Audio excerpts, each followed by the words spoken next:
Hello guys, welcome again to my YouTube channel, Soljan Black.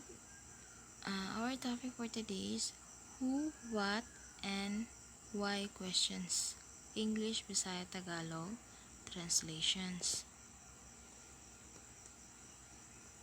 Who is your mother? Kinsa ang imong inahan? Sino ang nanay mo? Who is your mother? Kinsa ang imong inahan? Sino ang nanay mo? Who are you? Kinsa ka? Sino ka? Who are you?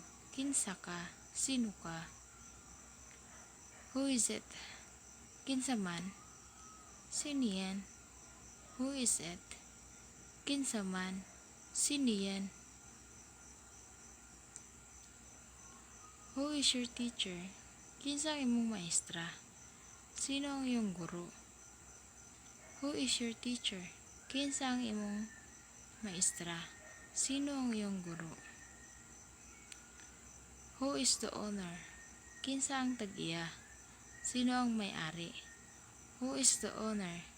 Kinsa ang tag-iya? Sino ang may-ari? Who is this? Kinsa ni? Sino to? Who is this? Kinsa ni? Sino to? What is your name? Unsa ang imong ngalan? Ano ang pangalan mo? What is your name? Unsa ang imong ngalan? Ano ang pangalan mo? What's wrong with you? Naunsa ka? Ano ang nangyari sa'yo? What's wrong with you? Naunsa ka? Ano ang nangyari sa'yo? Why are you sad? Nganong nag-uol ka? Bakit ka malungkot? Thank you for watching guys. I hope you learn from this video.